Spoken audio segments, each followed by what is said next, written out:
Good morning, everyone. Thank you for joining us today. We're just going to give it a minute for everyone to filter in, and then we'll get started.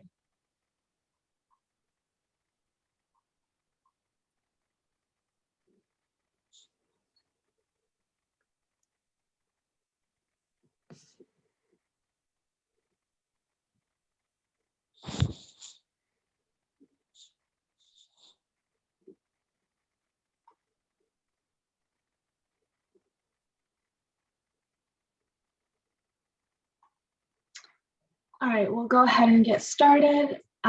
So good morning again. Thank you for joining us today for creating an organizational culture of inclusion.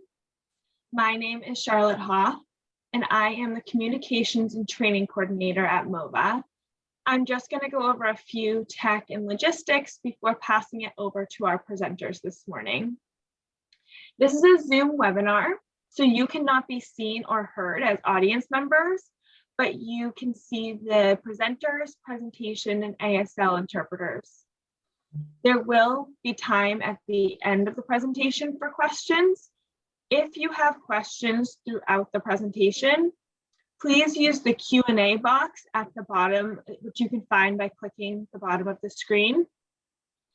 And we'll be happy to answer all of those questions at the end. As I mentioned, we do have ASL interpretation and CART during this presentation. To see the closed captions, go to the bottom of the screen and click on the arrow, the up arrow, next to closed caption. Choose subtitle, and then you'll be able to see the closed captions for this presentation. If you're having trouble seeing the ASL interpreters, closed captions, or have any other tech or logistics issues, please use the chat function to message either myself or my colleague, Brenna Chase. If you don't see either of our names, you can just message all panelists and we'll be able to help you from there. It's now my pleasure to introduce today's presenters. Gary Lyon joined Centerboard in 2013.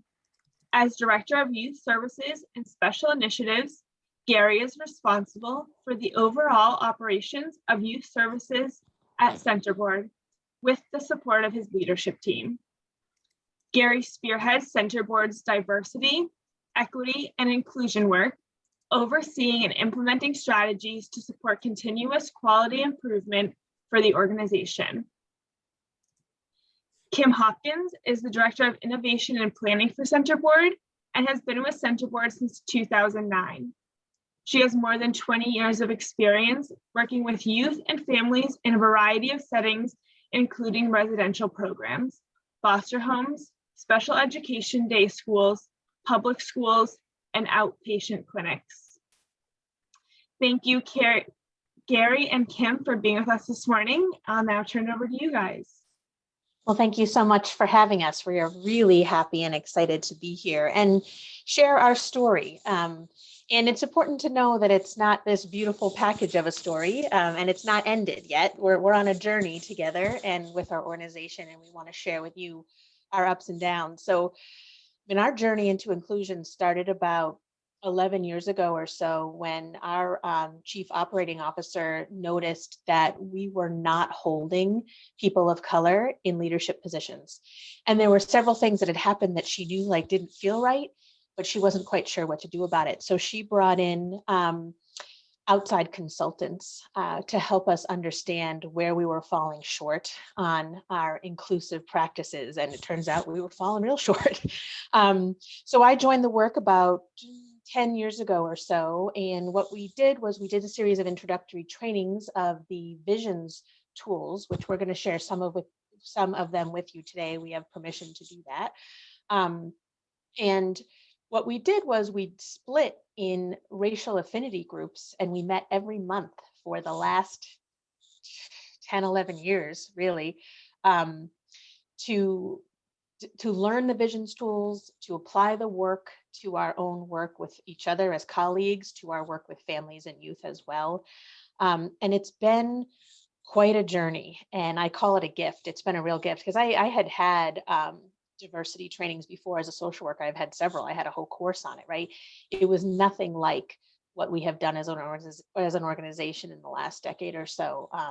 Meaningful change, hard conversations, tools for having those hard conversations.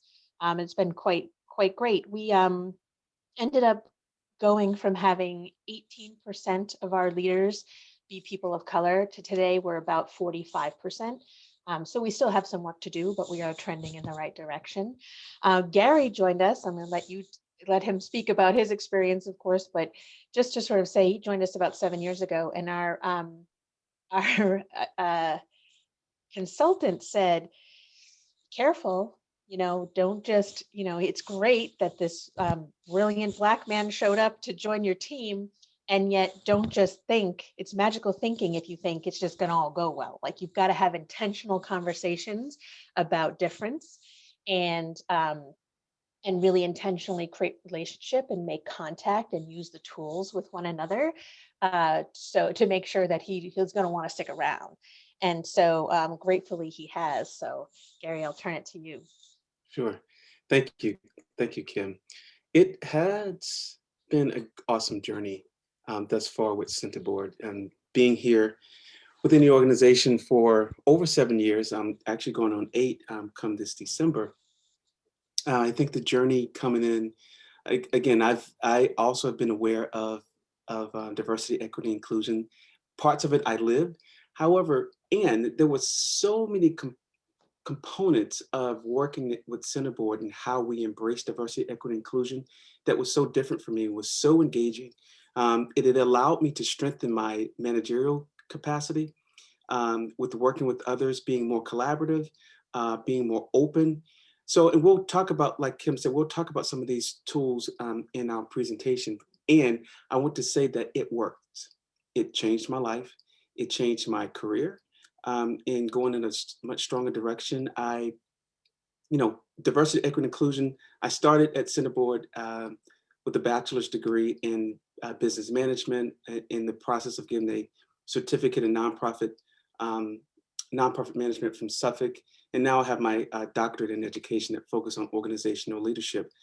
And why I say this is because the journey that I went on in Centerboard, it opened my eyes to so many areas and so many avenues that I could take around working around diversity, equity, inclusion, and social identity. So that's been my journey thus far at Centerboard. It's been an amazing journey. I have learned so much and how to work with people differently. And it's through the tools that we're going to share, some of the tools we're going to share with you today, that has been a lot of the success, just not in my growth within the organization and growth with moving different initiatives in the organization, but also personally. So thank you. So, yes. So the guidelines for effective cross-cultural dialogue. Now, these are not rules. Visions tells us, and again, we work closely with Visions, and we have permission to use their material. But these are the guidelines, just as they are guidelines. It's not for you to say, I have to do this in order to be successful. However, from my experience, coming from a self-focus, it has helped me along the way to communicate across cultures, across differences. It allows the same language, if we use it, to come together and talk about things that may be great and wonderful and things that we may be impacted about. So the first one, we're not going to go through all of them. All of them are important. And if you look at them, you may say, oh, that makes sense of what it is. And some of them that we're going to talk about, I just want to share a little bit more in detail.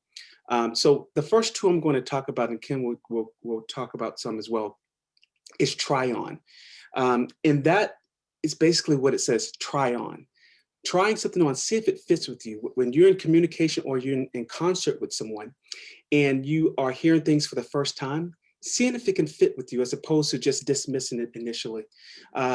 That's really important if you're getting to know people that may look differently than you or being a different identity as you, taking that time to hear from their perspective. And I like to use the example of going to a clothing store. I love to shop. And I see a couple of outfits or a couple of shirts or some slacks. I said, you know what, these look great. However, do they fit well for me? let me go try it on. So I go into the fitting room, try it on. Oh, looks well, wonderful, great. And then something may not fit well, it'll be too big. So I just put to the side. So trying it on, see if it fits with me, same as an outfit. So in the sense of communicating with people, trying it on and see if it fits. The next one is, for me, is important, is practicing both and thinking. And that basically mean, holding diunital, holding 2 or 3 or more things all in one. It's not to say one is better than the other. So both and, as opposed to but, using and. To say the sky is blue today, but it's going to rain later. So you're going to initially hear, oh, it's going to rain. So dismiss the blue skies, as opposed to the sky is blue today and it's going to rain this afternoon. It's holding both. So in conversations, when you're talking with others, it's really important to try to try on using and as opposed to but. Kim. And noticing both process and content is a tool that I try to intentionally practice because it doesn't come super naturally. And that's basically that content is what's being said. So if I'm in a dialogue across culture, it could be across race, could be across gender, sexual orientation, there's lots of different social identity variables that I don't want to just take in what's being said. I want to attend to process messages, how it's being said, right? Because I want to, if somebody's sort of saying, oh yes, I'm super happy and everything is fine and I'm perfectly fine with your plan, right? There's a process message to that. The content, I'm like, great, this is good. That's what I want to hear, right? But there's a process message that it was flat affect, that there wasn't much joy in my face when I said that, right? So I would want to invite the person, I would want to make sort of a note about the process message and say, and invite them to maybe feel like they could speak their truth if they didn't feel like they could, right? And talk about that. And then one tool that we use a lot is being aware of both intent and impact. And so when we have the best of intentions, and we all have the best of intentions, right? It doesn't mean that we can predict the impact of our words on somebody else. And so we talk about when misses happen across difference, that we want to support relationships and be open to hearing what the impact was, even if it was something we didn't attend to, because we like to talk about being responsible for both intent and impact, which is not a shame-based thing. It's not sort of taking it in negatively. It's just sort of saying there are two things here. There's the way I mean it, and there's the way it's felt. And across difference, sometimes, a lot of times, our intentions are not realized in the impact if we're not accounting for difference and holding difference in our conversations. So these are things sort of to keep in mind. We actually open a lot of our meetings by reminding people of guidelines to use them in meetings when we're talking with one another and working together. Just real important to always come back to these, and we review these together. Even though we've known them for a decade, we review them all the time because you can sort of stray, and these are really helpful to hold difficult cross-cultural dialogue. So the next thing we have as another tool is called 3 dimensions of change. And this is what this is a concept to say, in order to make effective change, in order to make change, there are 3 components that have to be a part of that. And that's the affective, cognitive, and behavioral. A lot of times in Western culture, and we are a part of Western culture, and I am, being a Black man, I'm a part of Western culture, that we sometimes stray away from the affect, the feelings, especially in the work environment, where I've been taught and trained to say that you don't bring your feelings into work. You come in and do your job, you connect. There's no room for anger. There's no room for those feelings, because it gets in the way of making decision making. However, I've learned through practice that, sometimes when I focus on the cognitive and the behavioral, I tend to repeat the same issue or the same concern that may be coming about. I can't move to full change because there's something missing, and that's that affective, that emotions, that process, that environment. So let's look at the chart. So it's the triangle. It says affective, that's process, emotions, and environment. Then you have cognitive, the what, the why, and the how. And then you have the behavioral, the expectations, actions, and results. Now, typically we like to say the what, the why, and the how, like what's the concept, what's the strategy in order to make expectations or to have actions or results. And what this model is saying, to let's lean on to the left side, which may be the left side of the affective, the feelings, to name that, to claim that as well, to say, how do I move forward to making change? Now, me in particular, being a victim of verbal and emotional abuse, I sometimes tend in situations to not be able to, from my past, not be able to move on in certain areas in my expectations and my actions. I think I do. In the past, I think I was able to do that. But however, when I've leaned into this tool to touch in the affective, my emotions, how am I feeling at this time? What does this mean for me? It's really important. We won't talk about this today, but Visions talks about feelings as messengers, to where if you are sad, you need comfort, and you need to find that. If there's anger, you need to set new expectations or boundaries in place to make yourself be okay. And knowing that and then practicing that, I feel, from my perspective, that I've been able to move forward in making effective change because I'm now holding that affective. I feel, this is how I feel, and naming that does something for me internally that I've learned over the time. And in order to do that, I then move to the what, the why, the how, and then what are the actions, what are the expectations following that? And it's not to say that you start with your affective, you can start at the cognitive, you can start at any one, but what this is saying is, in order to make effective change individually and working in the organization, feeling is important. Also thinking, the cognitive, the what, the why, and the how, and then to make actions and results.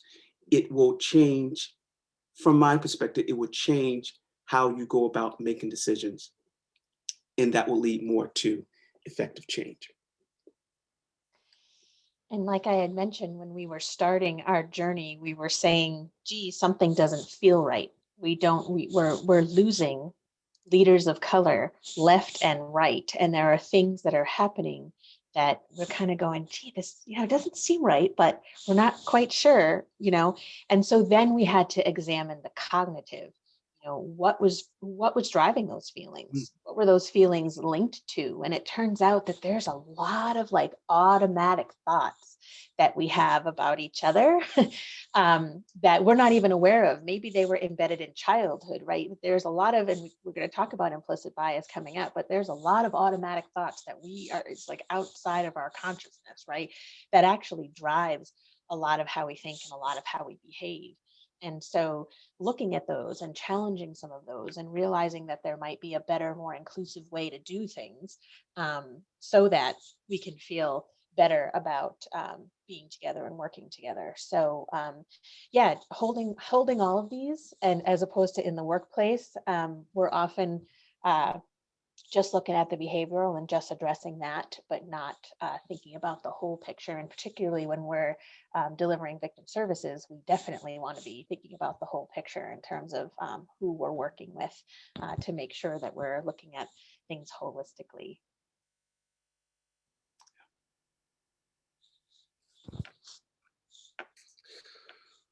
So another tool that we have, excuse me, is the multicultural process of change.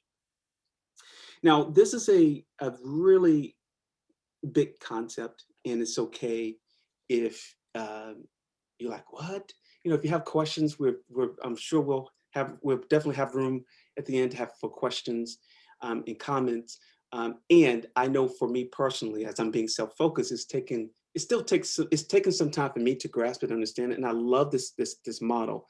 and I love this tool, it's important to understand that there are many different levels of how the multicultural process of change, how it takes place in so many different variables, I mean, around level, race, elitism, and we'll get into that as I talk more. But I'm learning and I'm teaching these things that it's more than just race. That there are various variables of oppression that can live. So if you look on the left side, monoculturalism is rejection of differences and belief in the superiority of the dominant group at the following levels. At the personal, meaning what's caught and taught with you as a child, growing up with your community, with your family. Also at an interpersonal level, how you communicate, how you relay information to one another, and what that interpersonal connection is when you're communicating with different others. Institutional, again, that is structural, that's the organization that you may work in, the policies and procedures that are in place that governs the organization and with movement. And then you have culture, and that's social media, that's worldview, and all those things. So all of these levels have to be, it's all at all these levels: personal, interpersonal, institutional, and cultural. So the monocultural perspective is where oppression lives. It's the melting pot. It's scarcity. It's assimilation, and it's exclusion. And there's, with so many variables, as I'll use race for an example. Me being a Black gay man, it makes it hard for me to sometimes fit in that monoculturalistic persona or that perspective when it comes to race. I don't fit in. So if there's no room for pluralism or inclusion, I don't fit in. So that's where oppression can live. Now, I'm not saying that if you're thinking about your organization in different variables, say, oh, I have to change this or I have to change that, that may be an option. However, it's not to say that being in a monoculturalistic perspective is always wrong. It's just knowing that if you're thinking in that mindset of monoculturalism, oppression lives there. That's really important. And the awareness of that is really important if you're hearing or seeing this for the first time. Don't get overwhelmed. Just know that that's where oppression lives. And in order to make that change, effective change, awareness is the first stage. So if we click to the next one. Sorry, can I just add a couple things? Sorry. I love to talk about scarcity with nonprofits because I think a lot of us are operating, especially under pandemic conditions, feeling a scarcity of resources, a scarcity of staffing, of financials, right?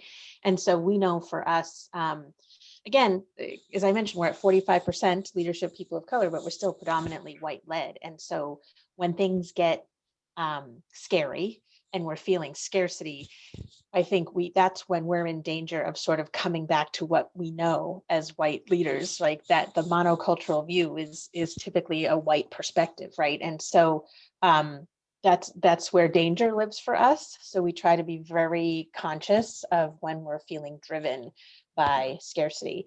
And the other thing I wanted to mention around assimilation, that's what our consultant meant when Gary came on board and said, it's magical thinking if you think he's just going to come in here and do things the way you do things. And he was saying this to 3 of us that were white leaders that were going to have a lot of contact with Gary, that you can't just bring him to the table. You got to actually give him a voice, and that it shouldn't be an expectation of assimilation. And, on the surface, of course, we're going, of course not. Of course, we don't want him to assimilate. And yet, again, there's a lot of like subconscious automatic thoughts that happen that, actually we do, and so unless we're in intentional conversations about difference on a regular basis, there is danger there for oppression to live, as Gary mentioned. So on the right-hand side here, this is what we're working towards. And again, we're not saying we're perfect at this. And as you're going to see when we show you what's in the middle of the slide here, that there's a little bit of going back and forth here, but this is what we're striving for: equity, inclusion, sustained commitment to transforming relationships, systems, outcomes, and honoring difference at all levels. Again, same as the left, the personal, interpersonal, the institutional, structural, and the cultural levels. This is where we're challenging what we've caught as kids and what we've just been taught all along, right? This is where we're slowing down enough to hear our thoughts, our automatic thoughts, and challenge implicit bias. And we're in conversation about our social identities and inviting people to step into all aspects of their social identities when they're at work, if they would like to. And this is where we're being aware of impact and talking about misses and using the guidelines to have those difficult conversations. And then lo and behold, what starts to happen is you start looking at policies, right? And it turned out we had a lot of policies that were quite oppressive and that were targeting certain groups. We didn't mean for that to happen, but they were written by white middle class people, mainly women, some men, right? And so they were going to have that lens on them. And so we started, well, I'll give you an example. We looked at our drug and alcohol policies. So we have youth services that are licensed by the Department of Early Education and Care. And there's a lot of regulations between them and our contract holders, which is the Department of Children and Families.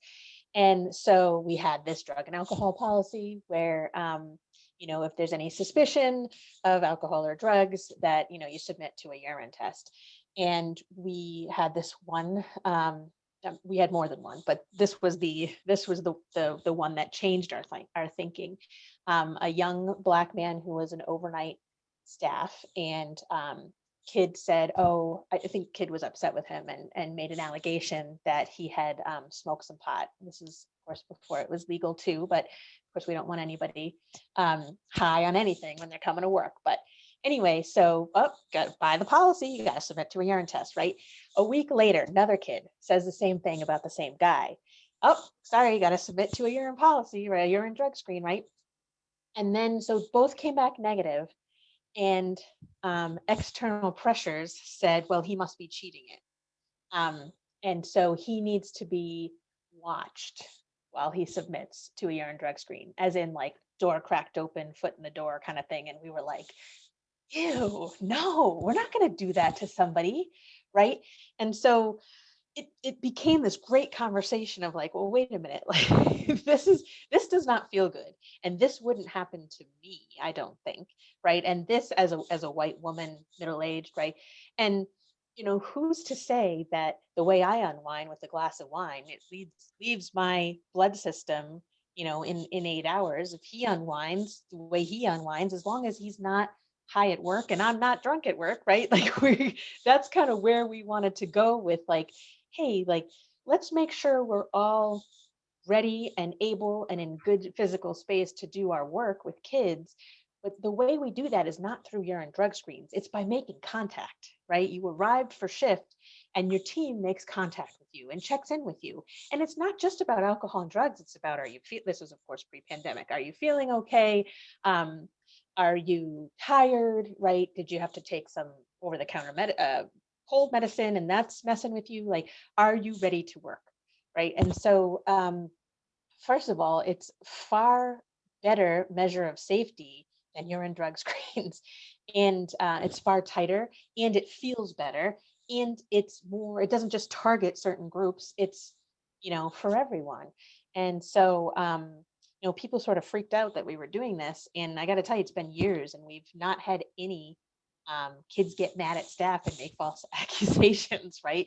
That hasn't happened. And so, so there's, and now we're in the process, there's a few other policies we've changed too, but now we're in the process of intentionally using our DEI committee. So we have a committee now. So the work kind of falls on a group of us and not just like a couple of us, right? That we're looking at all of the policies and inviting people across difference to, say, gee, is this ripe for oppression and what do we need to do to change it, right? So, and so this is where, unlike on the oppression side, where Gary likes to talk about, the melting pot or the fruit smoothie, where the fruit smoothie, it tastes great, but yet, you put 4 different fruits in of different colors, you throw blueberries in there, it's going to be purple or blue, right? Like it's going to be one color and maybe dominant flavor, right? Salad bowl, all the fruits retain their color, their shape, their flavor, and they're all celebrated. And that's what we're we're working towards. And how do we get there? That is the question. How do we get there? I guess number one, I always say, give yourself some grace, because what's been taught and what's been caught is done for a reason. You know, as I'm exploring myself and rewriting some of my scripts, I realize as much as I become aware of things and I fully understand, there's still some pull or some compellment to where some compelling device that pulls me back into those old way of thinking. So give yourself some grace as you are trying to explore this. That's why it's called a process. It's back and forth. It's monoculturalism, equity and inclusion, or pluralistic view. So give yourself some grace as you try this on. The important thing is, how do you get there? And the first thing is to recognize, understand, and appreciate differences. That awareness is extremely important to start off this type of work, and to understand that you may be in that phase for some time, or the fact that you're recognizing and understanding and appreciating differences is a great pathway to becoming more inclusive and more in equity standing.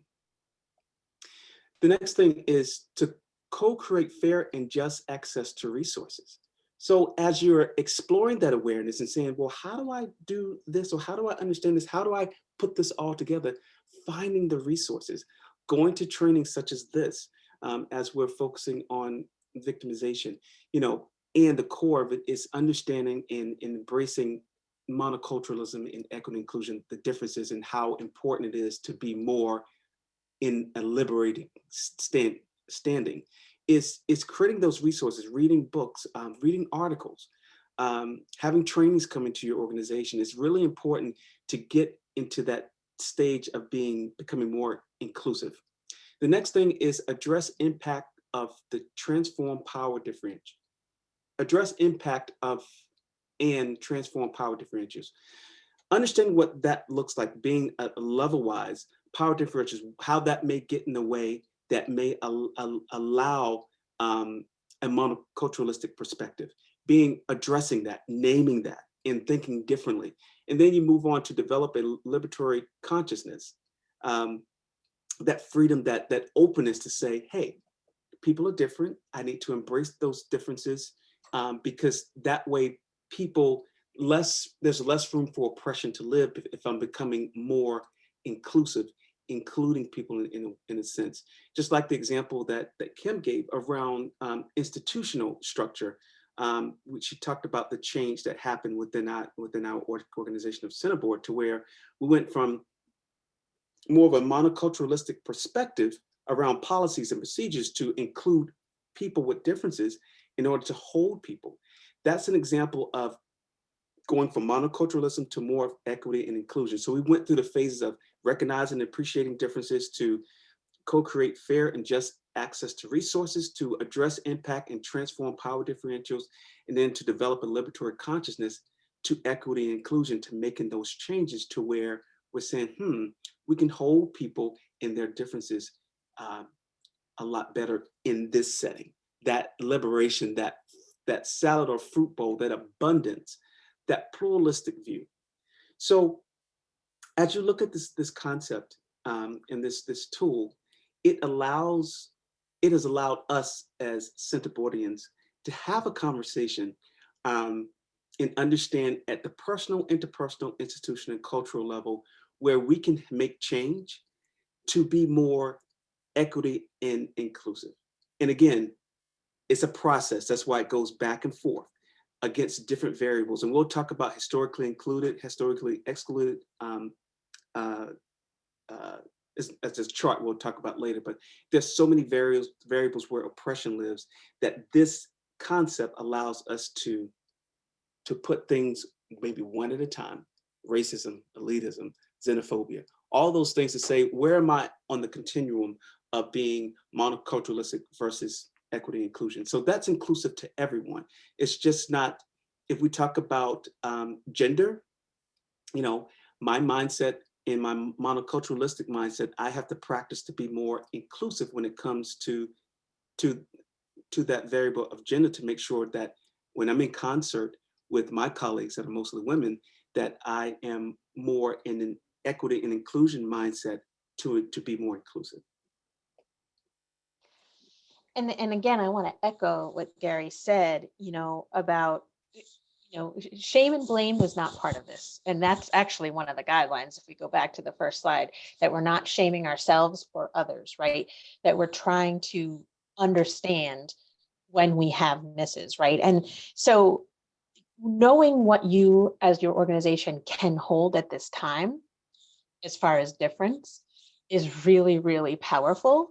And it sets you up then to work towards holding more and holding more and holding more, right? And so one example where about, let's see, it must have been 2012, 2013, our new contracts in youth services had the mandate that we hire people with lived experience. So we said, great, that's a great idea. Let's do that, right? And so we did it. And then again, monoculturalism, right? We want you with lived experience to assimilate to those of us leaders who did not identify as having lived experience and do things our way. And guess what? That did not work. I can think of several people individually that to this day I have regret about, one of them personally supervising, right? That I did not read our misses in terms of all of her social identities and all of mine, and where we did not intersect, right?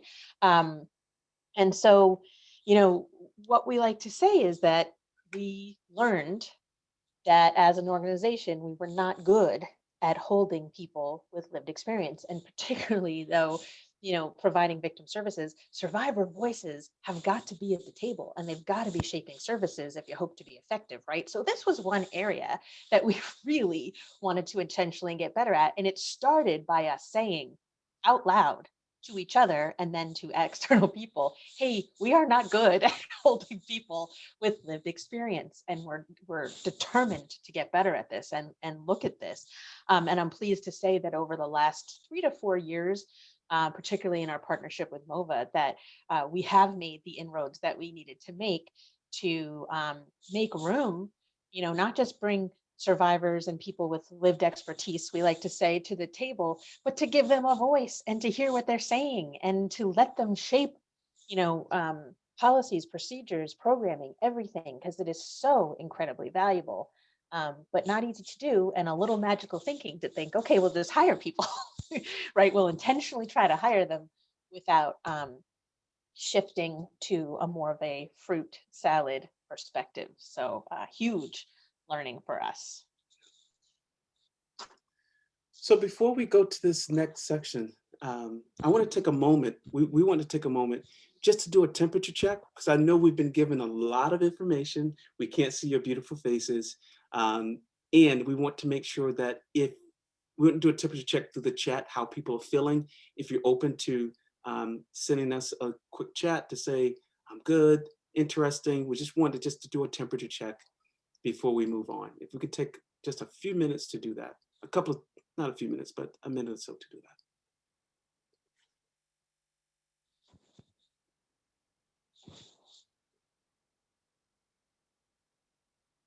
Wonderful.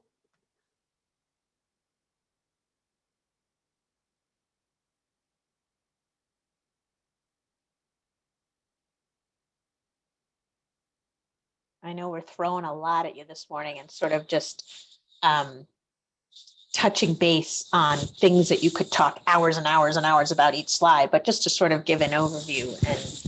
And by the way, I know we're going to do questions at the end, but also you can always reach out to us after. Happy to get your email or talk to you by phone or anything like that too. Nice. Yes.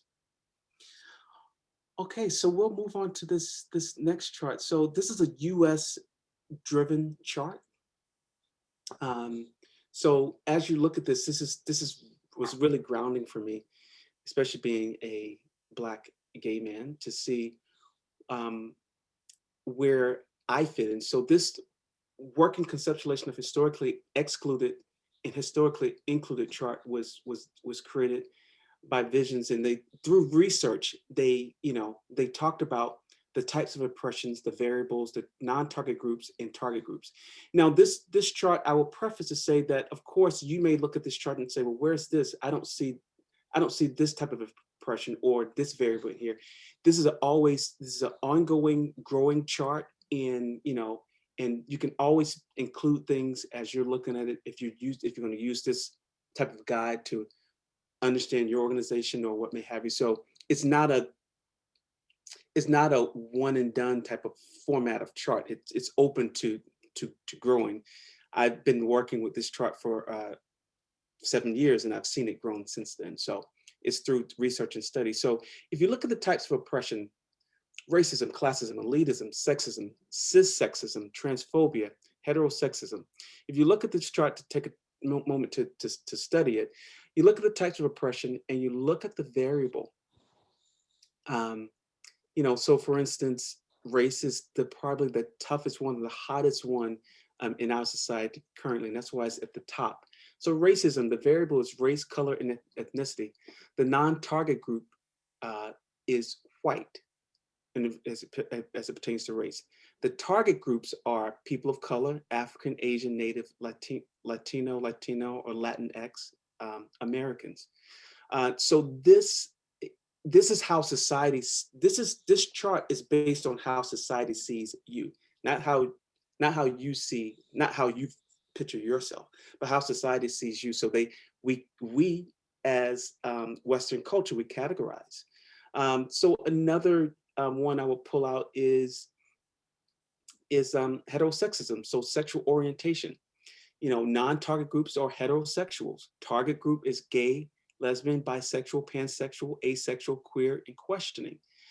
They are the target group. They're in the out group. If you look at social identity, the in group is the non-target groups, and the out group is the target group. So when I look on this chart, at first I was like, I was quite surprised, because I was like, oh, I'm in some target groups. I didn't put myself in it because I always focused on race, but there's so many other variables of types of oppression. So if I look on this chart fully, my non-target groups are classism, being upper class, elitism, formally educated, sexism, being a male, religious oppression, being Christian and Protestant. So these are some examples. I'm not going to go through them all, but it's good to know, where, number one, where oppression lives. And especially when you're looking at the multicultural process of change, MPOC, as we call it, being aware what the variable is, and the non-target and the target is good. So as you are connecting with others in the organization, or you're working with victims, and I know Kim's going to talk about that in a second, it's really good to know how they may see you. And again, being a victim of myself, I can look at the fact that in my target areas, how people would come to me. I was very sensitive around, sexism or even religious oppression. Even though, and this is not on here, even though I am Christian, being a great gay Christian is, people think that's not possible. So I would look at myself as being in a target group, and it's not even on here. But being sensitive to that, being victimized of religious bullying from my family, it's good for me to know and to understand as I work through that, even though they may not connect to say, oh, I get what you're saying, but to understand their perspective and their viewpoint, and how do I take care of myself in that sense.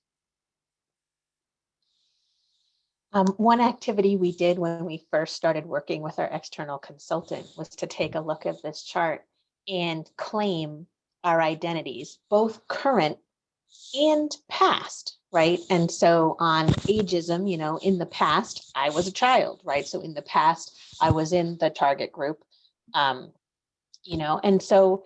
to really understand where you fall on the non-target side, which means the world, society just sort of hands you privilege, right?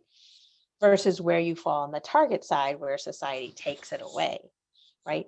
And so, that was where I sort of went, wow, I have a lot of privilege, and I didn't know that, Mm. I didn't understand how much privilege I was given on some of these different variables. And so, and I remember when I turned 40, I was like, there we go. Now I'm a target, right? I was non-target, now I'm target. But where the world gives you privilege, that's if you're not aware of how much privilege you have, that's when you can potentially misuse it without meaning. And that is the definition of oppression, is the misuse of power and the misuse of privilege, right? And that was never any, again, I'm a social worker, right? Like I did not want to be exerting oppression on other people, but I didn't know that I was steamrolling people because of how much privilege I had. And then, I also have target work to do. I have some target identities, and, gender being one of them. And not, I smile a little bit because not super easy for me to do target work. Really, really hard actually to do target work. And we've been, as an organization, paying a lot more attention to the sexism type of oppression lately. So wow, when you're a member of a target group, you have some internalized oppression that drives how you think, right? Like I remember one time I had planned to take my small staff team out to lunch, and I had left my wallet at home, which I didn't realize until, I don't know, 15 minutes before we were leaving. And I walked down the hallway of my peers, and I passed everyone that was male and went to the woman that I saw. And because I didn't want to be made fun of, I didn't want to hear, like I knew I was too upset about it, because whatever was happening for me that day, it just did not land well that I had left my wallet at home. And I wanted a woman's response, right? So I had it was internalized oppression that told me if I go to a male colleague, I'm going to get a response that I don't want, which is not necessarily true. It's just, experiences that have happened before that are now in here that drive how I read things and what I do, right? When my car needs repair, if I have to take it, which I often do, because now I found a car shop that doesn't talk down to me like I don't know anything. Because when I was at a car shop that would talk down to me like I didn't know anything, I didn't go. And because I identify as heterosexual and have a husband, I would send him because they wouldn't talk down to him, right? So, there's a lot of work to do in our target identities. And when we're in relation to our colleagues, when we're in relation to survivors that we're providing services to, it's really important to know our identities in relation to how the other person might be identifying. And there might be some variables you don't know because they're not saying and it's not obvious or anything like that. But to keep it in mind that when there's difference, automatically the water is ripe for oppression unless we're in conversation about difference. There's also dynamics with similarities. Don't get me wrong. There's definitely dynamics with similarities too. And it's important to work on both aspects. So I want to say one thing, Kim, about one of the types of oppression, ableism. I know we talked about this briefly when we were connecting around the physical, mental, emotional, and learning ability. That this part, they all are fluid. This is really fluid around current able body as opposed to people with a physical, mental, emotional, and or learning disability. Now, again, being currently that's why it says currently able body. I'm currently able body right now. But when I was going through my issues or my situation, I was not able body. I was my mental capacity was impaired. It was frozen to the sense that I was in the target group. And then what that looked like for me as being, with the emotional part of it, how stumped that made me feel, and then being vulnerable in that sense. So again, being a victim, and when you're in that, when I was in that setting, there was a lot of vulnerability. There was a lot of fear of how I'll be taken care of, or how people would look at me to say, I can't do this because of this. So being able to be currently able-bodied at one point to being in a target group, it was frightening. And I think that oppression that can live there, as a victim is scary. And I think the more and more that we are aware of our surroundings, who we're working with, or who we're connecting to, when they're in that stage, it's really acknowledging that and making sure that there's safety and there is warmth there, to help that person in particular. As I'm learning about myself, that's what I found that I did have in the context I had, but also being careful and mindful that that's a very vulnerable state.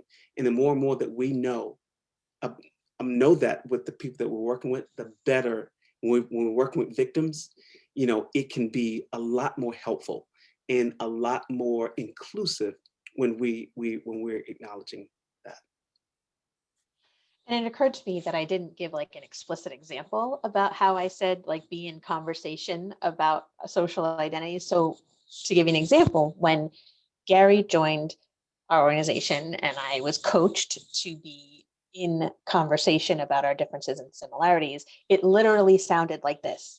So Gary, that situation, here's how I see it as a white woman who's been here for a while, right? So I just claimed race, gender, and elitism as like, I don't go through the whole thing. I go with what I think is going to be in play given the content of the conversation, right? And my saying that and then saying what I think signals to him that I have my lens, and I get it might not be complete, and I get you have your lens, and I'm sort of inviting him without saying do it, right? Like when he feels comfortable, he will do it, right? And he'll say, well, as a Black man or as a Black gay man or whatever he thinks is in play for him, this is how I see it. And then this is when the trying on happens from the guidelines. This is when the both and thinking happens, where both can be true, right? And we can work it through. And that's literally what we did. And did it feel robotic at first? For me. And then it became something natural. I mean, I hired a new supervisee. I was going to say a couple of months ago, it's coming up on a year. And I remember saying to Gary, like, I keep saying that I'm an older white woman because she's younger than I am. And I did not know how she identified racially. And, and I keep saying it. And I think she thinks it's a little weird, but I keep saying, like, this is how I see the situation. And eventually she started claiming her identities and letting me know if she saw it differently, which was really powerful, because she might see it differently and I might see it differently, and nobody's wrong. Right. And so, yeah, coming back to this, really powerful, especially, looking at both currently and historically, where have you been in the variables, and what's in play is kind of like what we like to say when you're then in relation to a colleague or somebody you're providing services to, because this kind of makes things start to be a little predictable about where things might go off course. Like I said to Gary when we first met, I'm going to guess that I'm going to light you up when it comes to race, and when it comes to having been here for a while and my education level and stuff like that. You're going to light me up on gender, and we need to be able to like talk about that when it happens, because it's a miss. Like, I'm not trying to light you up. You're not trying to light me up. And yet it's in the water to happen. So we just want to be in conversation about that. We could talk about this slide all day, but I know we have to. We are going to show you a really quick video, which if you like it, you can find it on YouTube. It's called Peanut Butter, Jelly, and Racism. And it's a really short, quick way to think about implicit bias, which I know sort of became like this dirty phrase, and we want to make it undirty for you, because we want you to know that it is really incredibly normal and there's a way to work with it. So I'm going to switch over to my video here, and hopefully we tested the sound and it was good before, so hopefully it's good now, and we want to play this for you. All right. Implicit bias. Implicit bias. Implicit bias. 2016 was the year that implicit bias went somewhat mainstream.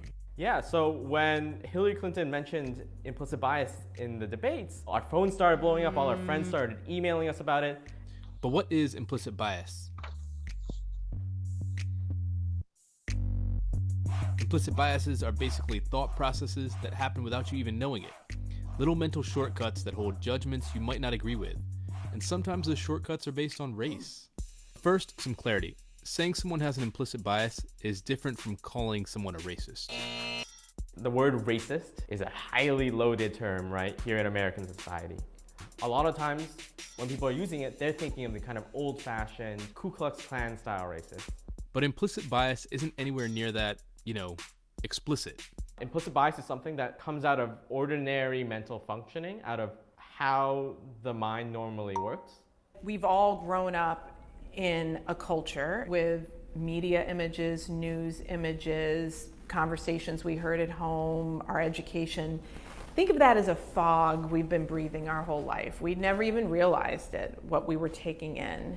And that fog causes associations that lead to biases.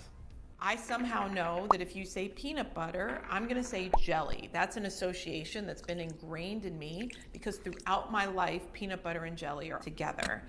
And in many forms of media, there's an over-representation of Black men and violent crime being paired together. And because of that, I actually deep down inside have been taught that Black men are violent and aggressive and not to be trusted, that they're criminals, that they're thugs.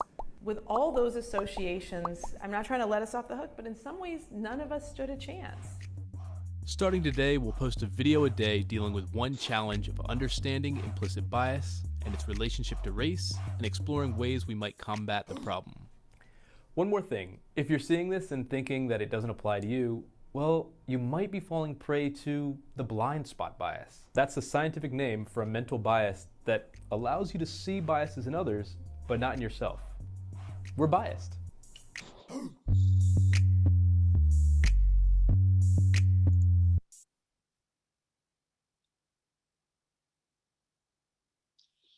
Always pick up a little something new every time I watch that video. I think it's pretty incredible to just, because again, we heard a lot of like, well, implicit bias, that's wrong and you shouldn't have that. And the thing is, we all do. I was telling Gary, I had heard that in my neighborhood that a gay couple moved in and I hadn't met them yet. It's a pretty big neighborhood. And I had also seen an older white man rollerblading a lot, and his dog pulls him on the rollerblades, and I just think that's so cool. And my daughter was learning to rollerblade, and I was like, watch that guy, And then I ended up on a walk. I saw him go into the house that I knew was the home of the gay couple, right?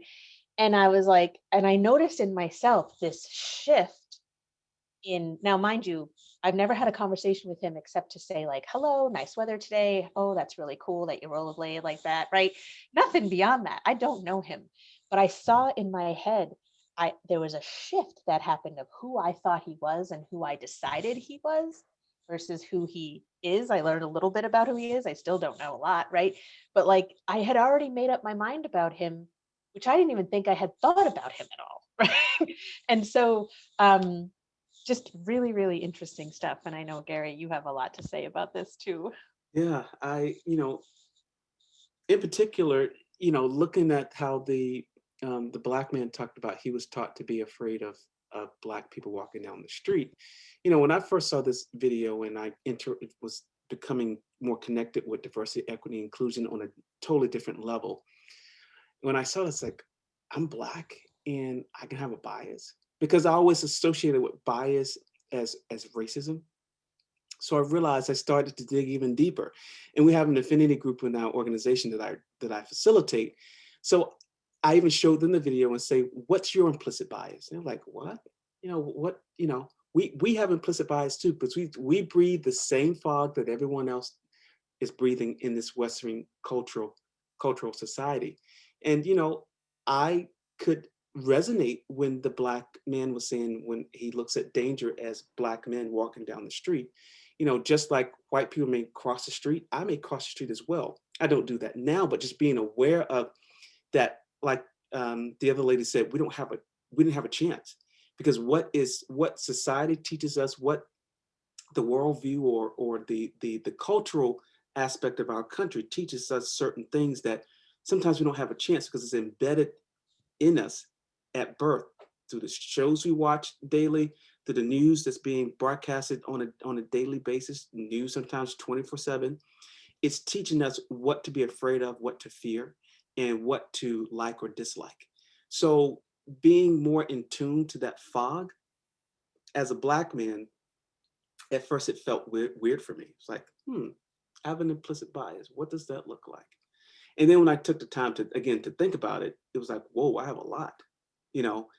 So it's very opening for me as I work with, as I work with my staff team, being mindful of those biases that may have been taught, and naming those things and naming what they are. Not to say that I'm perfect, and that's why it's important to name it, and then to be aware of it, and then to say, how can I change that to be more inclusive?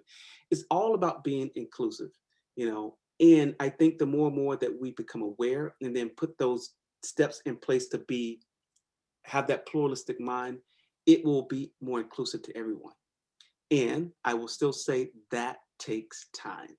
Do not beat yourself down to say, I need to be from here, A to Z by next week. That won't happen, I promise you, because certain things are embedded in us. And again, an example, I go back to my family, my parents, how they taught and trained me at a young age. And now there's certain philosophies or thought process that's very much so different than theirs. I still go through that same thing of going back to what I was taught, or that implicit bias that was taught, that for example, in order for me to be successful, I'm smarter. I was taught I'm smarter because I dress with my pants up on top of my trying to think of the right word to say, you know, I guess I don't sag my pants. I wear a belt. I dress very neat. I speak well. That is for me, that means that I'm smarter than the other Black person, or I'm going to be more successful. Not realizing when I was in school, I'm dressed well and, you know, not doing my homework. And yet I see my peers that are dressed in, I guess they call it the do-rag or sagging their clothes. They're on the dean's list, you know, and I'm like, that's not supposed to be it, because they don't dress the way I do. But when I look at this implicit bias and I think back as being in college, I say, yeah, I learned that very quickly. So it's a really great tool. I've watched it several times, and like Kim said, I learned so much from it every time I watch it. So having the mental shortcuts is being human. What you do with it, that's where change happens. And that's what we're going to talk about next. So just as we said that oppression can live at these 4 levels, the personal, interpersonal, institutional, and cultural level, that's where change can happen too, which is really, really exciting. And it's important when making changes to become a more inclusive organization that you attend to all 4 levels. And again, not at once, not tomorrow, but over time, that there is some thought. And so to talk a little bit about the personal level first, this is exactly why we talk about implicit bias, because this has to do with our own values and beliefs, feelings and attitudes and opinions that are based on the fog we've breathed in and we didn't even know it, right? And so this is where we're sort of becoming aware of what was caught and taught from a very young age going forward. The fog, seeing the fog, oh, there's the fog, right? And then noticing the fog and the mental shortcuts, and then making an actual conscious decision of whether or not, you know, going with what was caught and taught or what the fog is okay, right? And not harmful, or wait a minute, gee, that might not actually be true. And let me rethink about this situation or this person, so that I don't risk, again, oppressing them or misusing power or anything like that. So becoming aware of our implicit biases, our mental shortcuts, not shaming ourselves for them, but becoming aware of them so that we can weigh them in and really look at them and decide, yeah, it's okay to act on that, or wait a minute, no, that's not right. Right? Where'd that come from? Right? That's not who I want to be and what I want to think and all of that. And so it's just really raising awareness on that personal level. And this is, largely why being involved in our DEI journey was such a gift, is because I'm looking at my own values and beliefs, right, in the personal level. It's not just helping me at work, it's helping me outside of work too, which is really, really incredible. And over on the right here, we have the interpersonal level. And this is what we're talking about in terms of how we treat people and our relationships, first with colleagues, and then then it sort of trickled into how we're in relation to people that we're providing services to. And by the way, we likely have implicit biases about who we're providing services to that need to be looked at. We might think automatically, again, subconsciously, like they're not capable of this, or they're not capable of that, or they're not going to do this, or they're not going to like that. And we need to pause that because, we've sort of made up our mind, not really knowing them that well, right? And so we need to be aware of that, right? So, because then it's going to inform how we treat them and how we behave toward them and our relationships, right? And so we put a lot of effort into collegial relationships, again, believing that this trickles down to who we provide services to, and talking about, again, the affect, talking about our social identities and claiming them, and acknowledging that we might see this differently, and that's okay, and we can work it through, and being open to hearing about misses if they've happened. And so again, really cool when you think about, oppression lives at all 4 levels, whoa, but yet change can. And I know Gary's going to talk about the other two. Yeah. So we're looking at the top, institutional. That's where I would say how the organization's governed, policies, practices, procedures, rules, systems. These are all what governs the organization. And of course, if it's written for a certain group of people, and if it's different people that are working within that organization, oppression can definitely live there. Kim talked about earlier how we changed some of our policies to match in a more pluralistic view of how the organization can hold people. And it's really important, that is being done, because yes, oppression can live there. And like Kim said, change can happen. This is where change can happen. For an example, right now with our DEI committee, we have made a point, pact, to say that we're going to start looking at policies that may be impactful that is not inclusive to everyone. And what does that look like? How can we hold a policy that has a DEI lens? And we've taken that on as a DEI committee to look at the policies and look at the procedures of how we hold people and still doing our job. And this is not to say, oh, DEI slows down the process. No, it makes us more aware of how to work with people cross cultures. And with cross-cultural differences, we can put things in writing. We still talk about where there's area of improvement. And that's those, we didn't talk about this, but strokes or doing strokes, positive and negative, to where things are not working well or things are working well. The institutional component allows us to create these rules that are more inclusive. And that's really important if you're looking to become a multicultural organization, as Centerboard is. We're on that pathway of becoming a more multicultural organization, being mindful of the institution and its power. And if we're not looking at policies and practice, how can we create that change? And I think, for an example, Centerboard has really taken that huge step to say, you know what, we're going to look at our institutional power. How are we going to give some of that to the committee to say, what can we do to be more inclusive? And that is what I love about Centerboard, and that's the power in making effective change. One area is an example. The last thing is cultural. That's worldview, stories, climate, shared values, unwritten rules, media, public opinion. And this is important to make change as well. We may not have a lot of power with that because, that's public opinion, media. As you can tell, if you watch TV, if you watch shows, if you watch animated series, Like which one was very powerful is, I think Kim, someone told me about this, but Inside Out, is that the name of it? Inside Out, it allowed me to look at my feelings, and name those feelings. And that's I think that's a concept of what media can do to make more awareness, to make change, being more sensitive, being more aware of how you feel and the importance of that. So these levels of oppression and change, and if both are important, oppression where it can live, and like Kim said, and change, this is where it can happen. And this is really important as you're working in your organization, as you're focusing on, as we're focusing on victimization month, looking at these, in what area of your organization can you be more mindful at that personal, interpersonal, institutional, and cultural to make change, moving from oppression.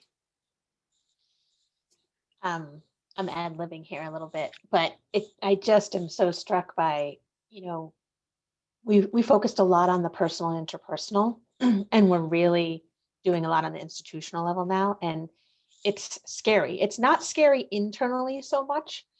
Externally, though, like when you talk about systems and funders and licensors, which I'm sure pretty much everybody on the call has some interaction with, and when they give an edict that we know is not going to land well, right?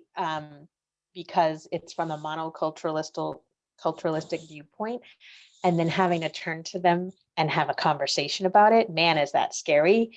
And yet can be really, really beneficial, because the way, all these tools are meant to take shame and blame out, because once shame and blame are in, nothing great's going to happen. And in fact, one of the most interesting things I've read recently as a white person is hearing about how shame and blame of white people to each other is actually dangerous, really dangerous for people of color. And it's really stuck with me that shame and blame has no room in this work, so not shaming, blaming our systemic partners, but saying things like, how you want us to hire people with some lived experience? It might mean that their Corey check does not come back clean. And so how do we rectify that, right? And trying to make some movement and broaden thinking and partnering, really. So just exciting stuff. The last slide we really want to talk to you about, then we'll open it up for questions. This is sort of the culmination of everything we've talked about. How do you make change, right? How do you sort of incorporate everything we've talked about to change? And the goal here is to move from the left side of the slide to the right side. And again, it's not going to happen overnight. And finding ways to take care of ourselves when we want it to happen overnight, but it's not happening overnight because it's not going to, right? Like this stuff has these dynamics have been in place for a really, really long time. And so, the goal here is to go from things like, recruiting people of difference on various variables, right? And focusing on the numbers, right?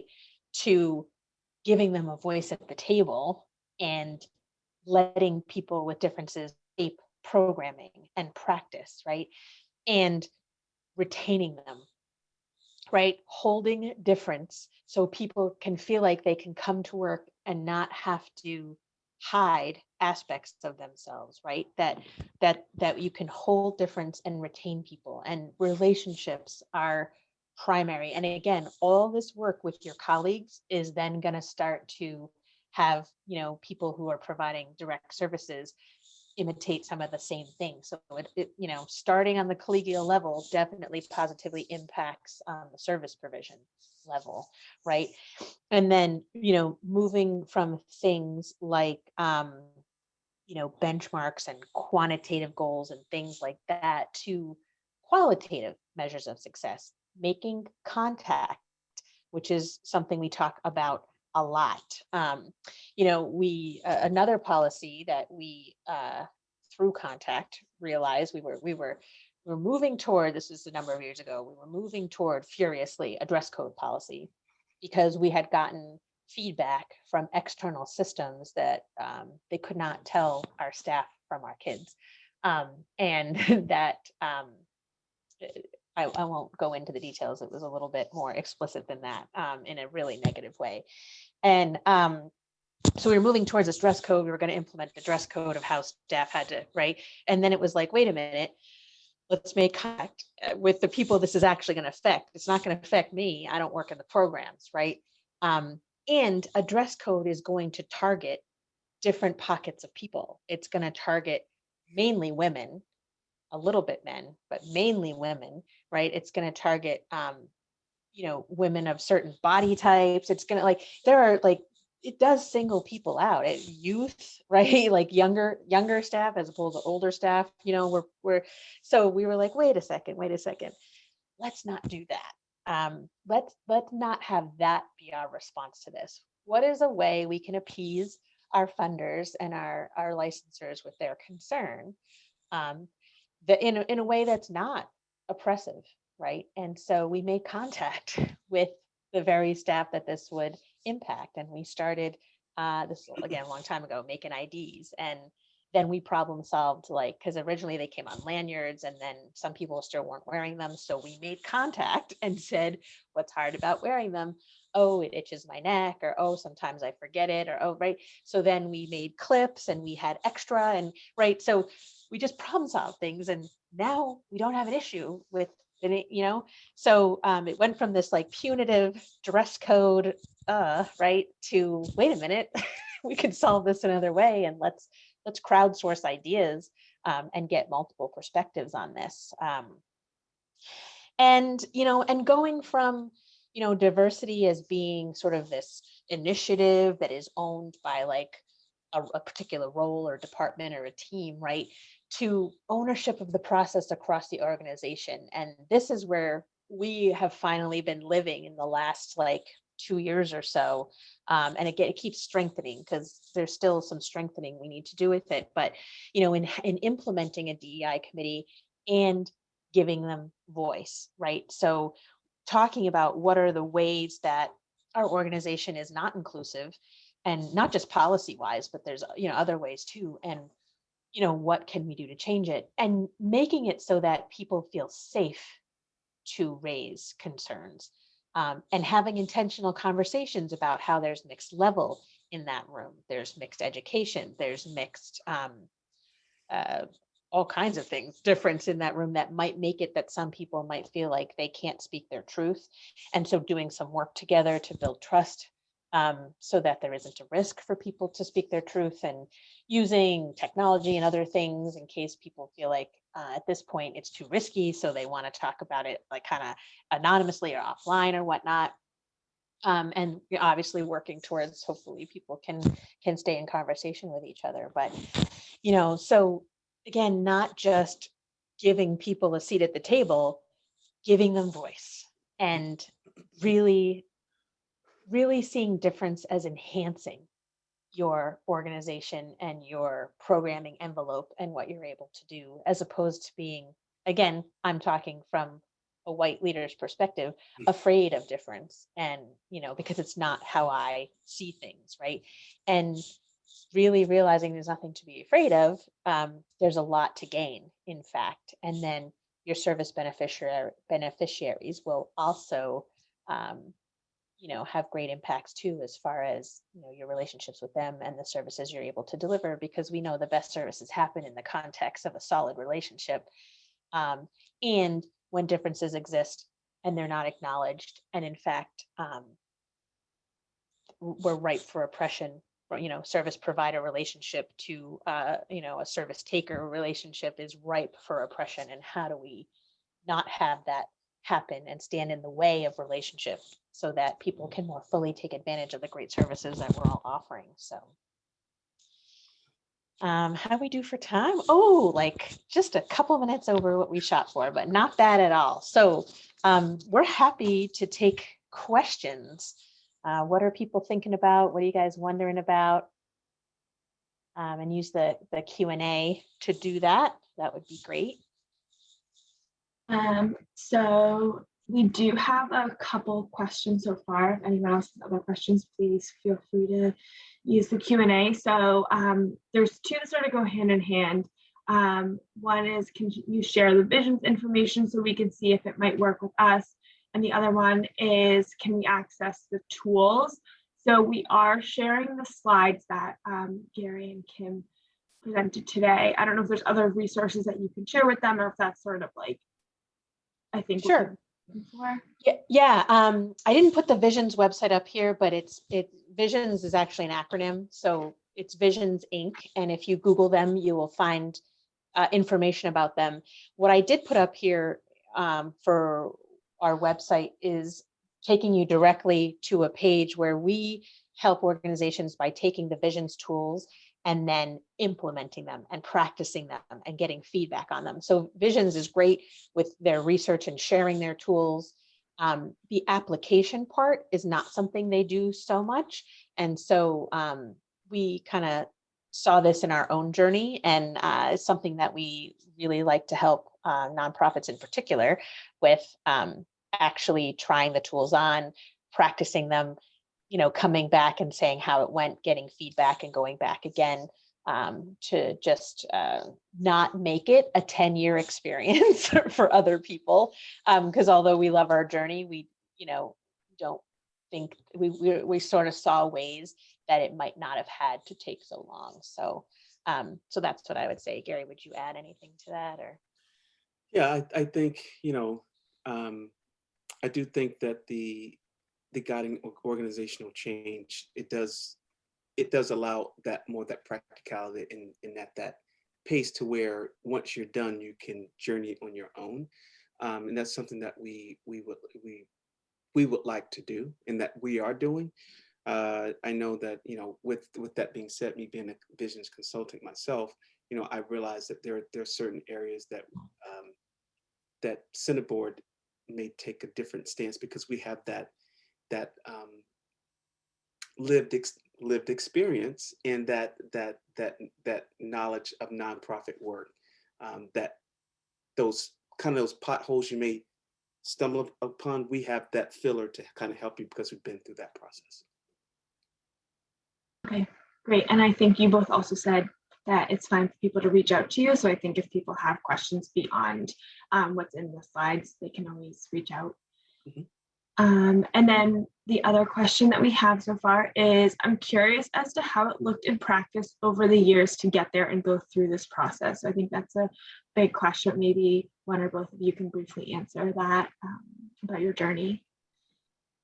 Sure. I mean, I can start about the beginning, and then Gary, you can fill in more like recent stuff. But it literally started with like orientation training to the tools, and then monthly affinity groups based on race. We had white groups and we had people of color groups, because again, race is not the only variable, but it is the hottest. If you're not talking about race, you're not talking about anything else: gender, sexual orientation, anything, right?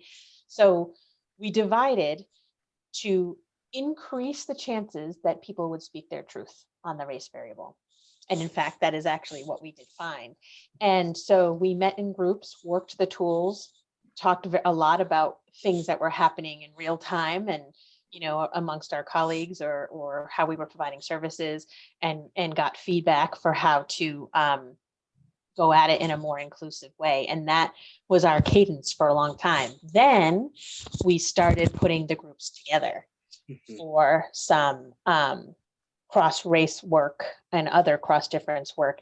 We didn't do that much for a while, and then we did it a little bit, and then we sort of didn't do it again. And we have actually found more recently that it's something that we now do 4 times a year. We just started that recently because it's so rich, and I think we're ready for it. I don't know that we were ready for it, a while back. And then we created the DEI committee to kind of more formalize things about how we were moving the pendulum. What would you add, Gary? I think you covered it all. I think, yeah, and from my perspective, I think we're on that journey of being more coming together and working across differences that we've have been in training for so many years. I think that awareness stage, we've moved on from that and becoming more of a multiculturalistic organization or on that pathway, becoming a more of a multicultural organization, to where we are coming together, understanding and learning the differences together, using the tools that we've been trained on, and implement that or work on them together. And then with the DEI committee, it's all coming together. And the work infiltrates supervisions, it infiltrates staff meetings, and we're identifying where it's going well and where it's not, and what we have to shore up and all that. But that sort of was the start and is now where we're at. Can you talk about the role your board played in this 10-year process? It's a good question. It's a great question. Do you want to start, Gary? Or you want me to start? You can start. I think you need Okay. a bit more information. I would say at first our board was not very involved. Our board 10, 11 years ago was mainly white men. We have intentionally recruited people with various differences. So now we're about 40% or 45% of our board members identify as either a person of color or gay or lesbian or some other variable in the non-target, in the target category. And so it was just in the last maybe 3 years or so that we actually brought training to the board about the visions tools and told them what we were doing. And, you know, I think that they shape a lot of what we're doing in ways that they might not be aware of. And so we're working with them to sort of figure out, you know, could we do some more regular talking with them about how all this plays out in real time and what role they can have in helping to shape things. Things like events that we have that, you know, were largely sort of board driven and yet kind of had an impact to some of our staff because they weren't super inclusive or representative of our organization. And so, you know, there's some work to do around that kind of thing. Of course, with the pandemic, it sort of put everything like that on hold, but we have goals and ideas for how to have our board be more involved in our inclusion work. Mm-hmm. And I know that our CEO did do a session with them a couple of years ago. So it's important to us that it is important to them. And, you know, they did I think it was a retreat, and she spent a session on talking to them about differences in diversity, equity, inclusion. I think I feel that they are, based on the work that we're doing now, it feels like they're becoming more and more involved at that pace. And we do think it's important for the board because it starts from the top. Even though we may have did this, went up and went down. And that's important to know, because managers, as you know, if you're a strong manager, you manage up and you manage down. And I think that with that being said, is that I think we're on the right path of having them part of that push to be more inclusive.